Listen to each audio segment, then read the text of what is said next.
Then we move over to the Rookie of the Year race. And of course, Chet Holmgren, Victor Wembanyama, and other talented rookies. Who's going to win it? Is it Chet Holmgren? Is it Victor Wembanyama? Should Chet even be considered a rookie? I want to get your thoughts on that, Picard, before we get into the top two. Because Chet got hurt last year, are you of the belief that, okay, he got hurt, he didn't even get a chance to play his rookie year?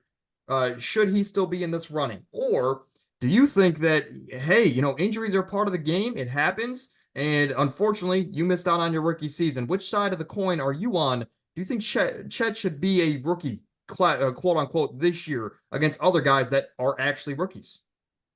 I I would probably agree that he is a rookie. And the only reason I say that is because it's one thing to, yeah, he was sitting on the bench all last year. He was able to get front row seats of what was going on last year. It's another thing to actually go out there and play. You can get as many mental, reps as it takes to, you could get 3 years of mental reps. But at the end of the day, if you still aren't, good, then you're not good. So I think that I would consider them a rookie because to go out and make a type of impact that they've had, it's not easy, and it doesn't always happen. We see a lot of people who either spend a lot of time in the G League or are hurt most of their rookie year, and they come back the second year and they're not that much better. I think the most memorable people to miss their rookie season and be really good are probably Blake Griffin, Ben Simmons, and Joel Embiid.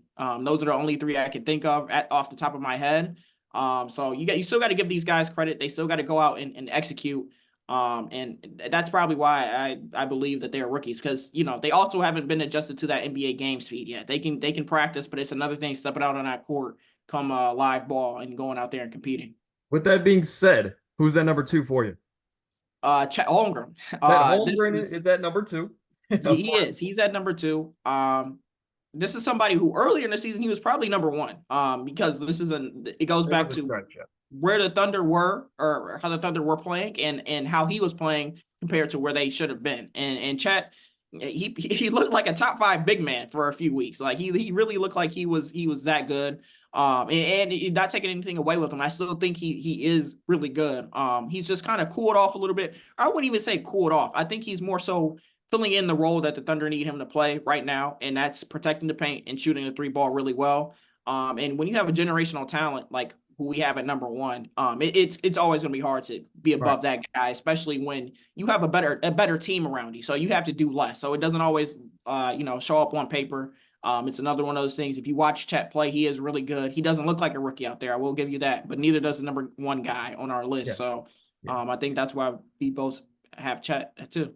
Yeah, Chet for two to me. I've actually you had a lot of great points there. I've always been of the mindset of look, injuries happen. Even though he was hurt, he had an entire year with NBA trainers, NBA dietitians. Of course, his frame was always in question. And I just think that there is a mental edge that you get over some of these guys that are 18, 19, and you have a full year of, I guess prep is a good way to have it over these guys. But of course, the argument could go both ways, like we mentioned. But at number one, we have Victor Wembanyama, Victor Alphabet. But this guy is just an alien. And like you mentioned there was a period of time where the first month or so of the season where Chet was the clear front runner for Rookie of the Year, at least in my opinion. I think, weirdly enough, Bakari, it was when Pop made that change to put Vic on a minute restriction. Once Vic went on a minute restriction, he took over. He's been that number one generational prospect. I say it all the time. It's one thing to have expectations, whatever sport you're in or whatever company you're in, whatever profession you're in. It's another thing to live up to them. And I think Victor has done that plus some for the San Antonio Spurs here